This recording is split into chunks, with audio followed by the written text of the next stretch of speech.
So, ang pag-uusapan naman natin ngayon guys is paano mag-connect ng long form video at saka reels. Yung reels natin guys at saka long form video maging isa, no? Kapag may manonood ng reels natin at ma-curious po siya, pindutin niya po yung watch video, mapupunta po siya sa long form video. So, tara! Kapag mag-a-upload po tayo ng long form video guys, so lalabas po itong try creating a reel from your video. So ang gagawin natin dito guys, no, i-click natin itong try it, no, at mapupunta po tayo sa reels. So pindutin lang natin itong next para hindi mapuputol yung ating video. Pagdating dito guys, no, maglagay tayo ng example title, mag voice over gamit ang CapCut, cut off naman, hashtag Facebook Reels, ganon, lagyan nyo ng hashtag. Pagkatapos guys, add topics muna tayo.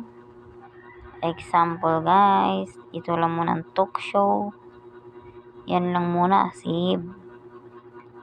Pagkatapos guys, yung video natin hindi pa natapos, so mag-wait tayo na matapos yan bago natin i-connect sa ating long form video.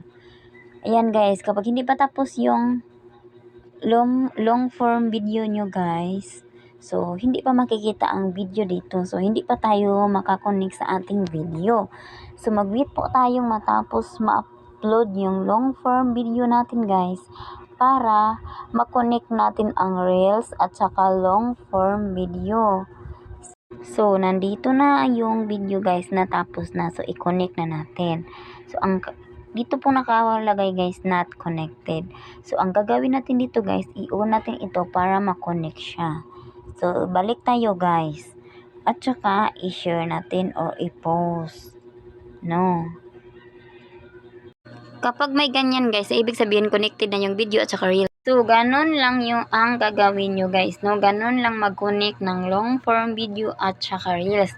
Maganda po ito guys, no? Kasi makasave po tayo ng time dito. Mayroon tayong long form video, mayroon na din tayong reels. So, kung tinatamad kayo gumawa ng content sa reels nyo, so hindi na kayo gumagawa ng content kasi mayroon na kayong content sa reels, no? So, save po ang time natin dito guys, no? Kapag i-connect natin ang long form video at saka reels.